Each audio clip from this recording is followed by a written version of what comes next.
अस्सलाम वालेकुम। इल्म की शमा में आज इस वीडियो में बहुत कुछ ख़ास बताया जाएगा। उन लोगों के लिए जो कि मदीना शरीफ जाने वाले हैं, चाहे वो हज के लिए जा रहे हों या फिर उम्रे के लिए जा रहे हों, वो पाकिस्तान से जा रहे हों, चाहे इंडिया से या फिर किसी भी मुल्क से, उन तमाम लोगों के लिए जो मदीना शरीफ जाने वाले हैं, उन लोगों के लिए ये वीडियो बहुत ही अहम है और इसको देख कर जाएंगे तो बहुत सारी मुश्किलों से यकीनन बच सकते हैं। वीडियो थोड़ी लॉन्ग ज़रूर है, लेकिन थोड़ी सी देर अगर आप इस वीडियो को देखेंगे तो यकीन कीजिए कि आपको वहाँ बहुत सारी मुश्किलों परेशानियों से ये वीडियो आपको इंशाअल्लाह ताला बचाएगी।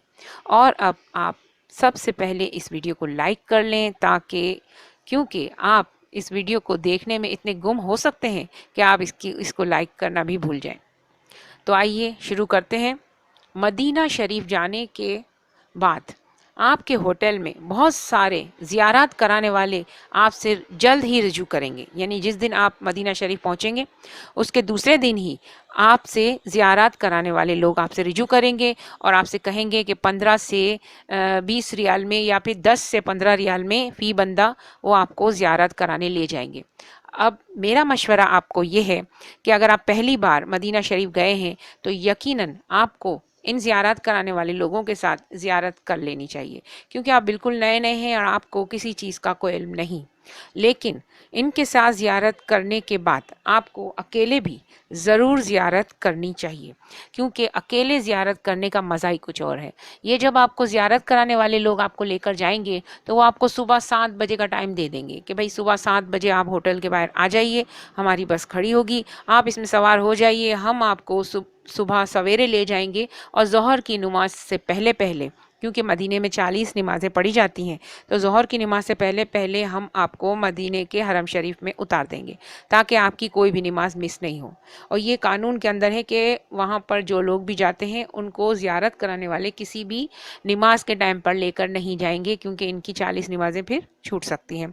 इसलिए वो लोग भी मजबूर हैं। लेकिन क्योंकि कुछ लोग जो टूरिस्ट होते हैं, जो लोग मदीना शरीफ आते हैं, वो वक़्त पर नहीं पहुँच सकते, तो क्या होता है कि वो लोग इनका इंतज़ार करते रहते हैं और सुबह 7 बजे से जो लोग बैठे होते हैं, वो सुबह 9 बजे तक, यानी 2 घंटे तक वो बस में बैठे-बैठे वेट करते रहते हैं और हो जाती है अच्छी खासी लेट। अब जब 9 से 10 बजे के दौरान अगर बस चलेगी, तो वो 2 घंटे में किस तरह से ज़ियारत कराएँगे, ये सिर्फ़ आप अपने दिल से ही पूछ लें।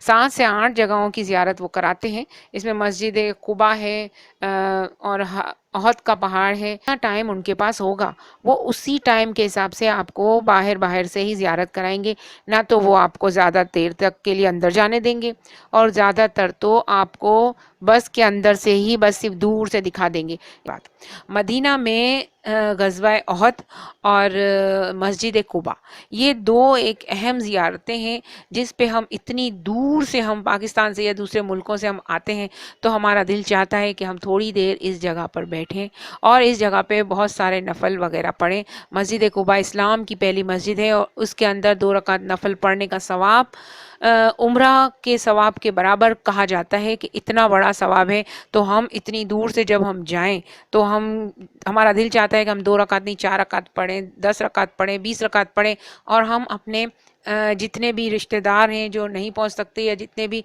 वफ़ात पा चुके हैं, इन सब लोगों के नाम पर भी हम यहाँ पर 2-2 रकात नमाज़ पढ़ें और खूब दुआएं मांगें और 1 से डेढ़ घंटा हम बैठें। हमारा दिल चाहता है, यह हकीकत हर मुसलमान का दिल चाहता है। तो ये जो ज़ियारत कराने वाले लोग होंगे, इनके साथ आप पहली दफ़ा तो आप ज़रूर जाएँ।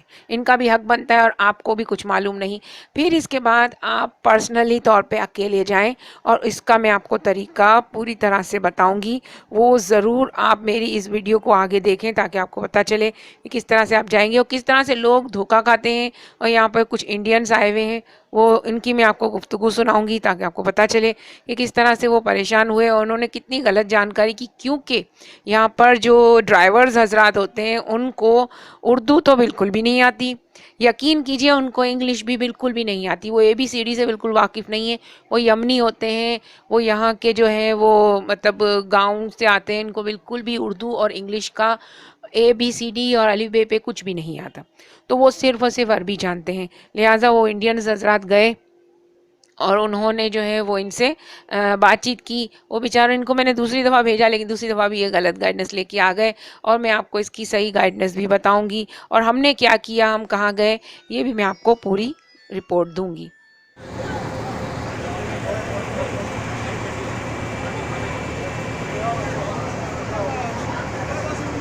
हो जाए तो 12 घंटे के बाद बस है ये ज़ियारत के 2 घंटे देते ज़ियारत 10 रियाल। ये 10 रियाल वाली है, हाँ जी। तो ये खाली अंदर ही घुमाती है, ज़ियारत नफल वफल नहीं पढ़ाती। कहाँ कहाँ ले जाती है ये? 2 घंटे पूरे मदीना का जितने जियारत करना है ना। नहीं तो मतलब सिर्फ बस में से ही ज़ियारत कराएगी ना, हमको उतर के नफल नमाज या नहीं पढ़ उतर सकते? के उतर के पूछो, ये मालूम करो, पता चलेगा। उतारेगी भी नहीं। उतारेगी नहीं है। हाँ, ये पूछो पूछो, नहीं नहीं पूछो तो। खाली मस्जिद में घुमाएगा तो उतर जाओ। दिखाई दे दो यार अपने को।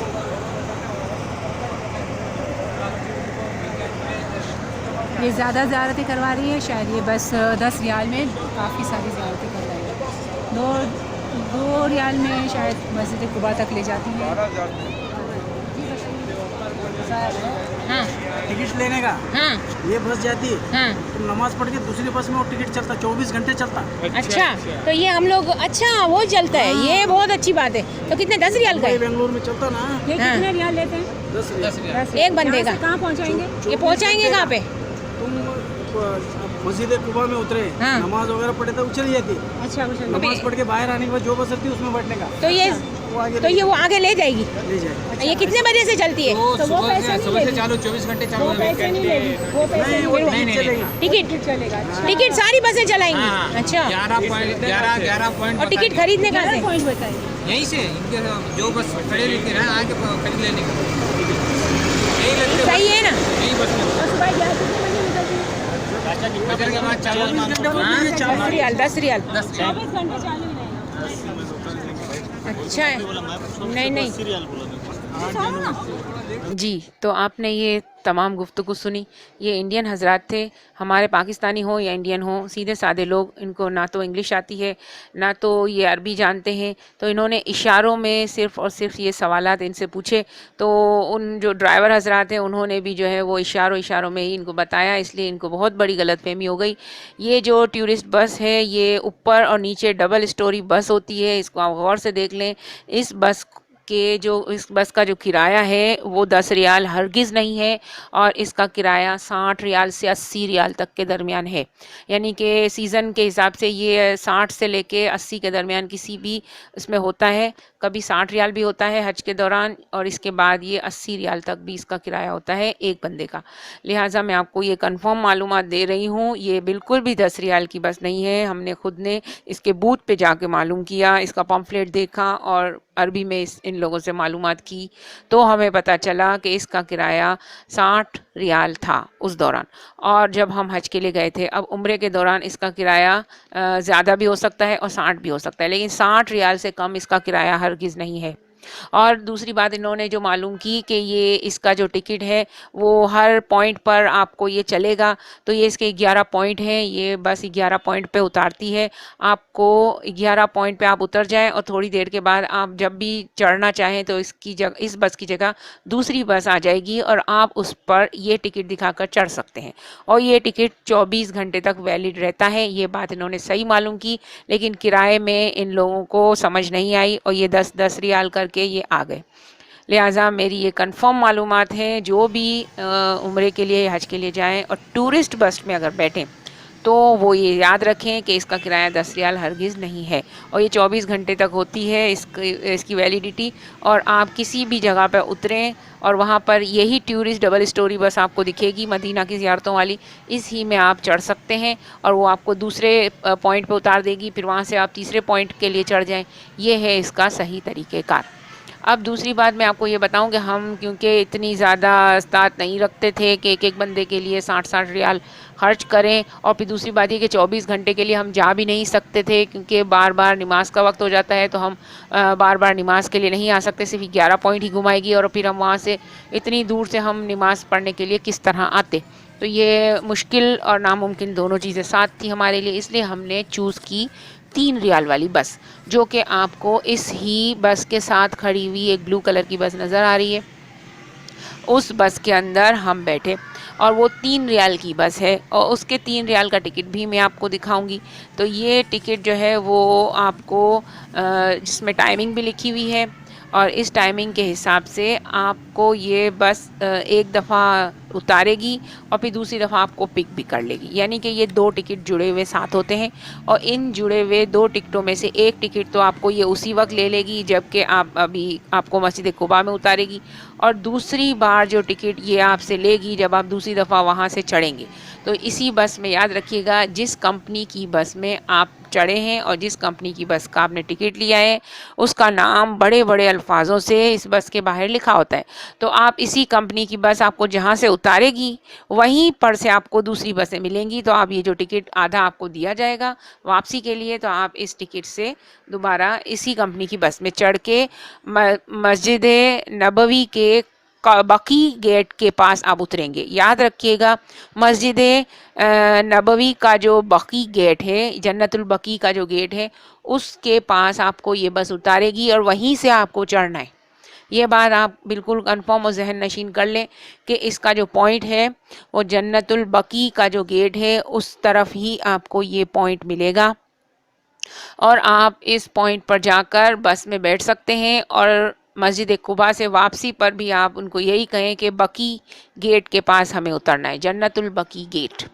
ठीक है, उम्मीद है आपको मेरी वीडियो पसंद आई होगी और इसके बाद अब और भी नई नई जानकारियों की वीडियोस मैं लगाती रहूँगी ताकि वहाँ जाने वाले तमाम लोगों को, चाहे वो किसी भी मुल्क से जाएं, उन्हें कोई प्रॉब्लम ना हो। और मेरी तरफ से उन सब के लिए बहुत बहुत मुबारकबाद जो जा रहे हैं। मुझे दुआओं में ज़रूर याद रखिएगा। अल्लाह निगहबान।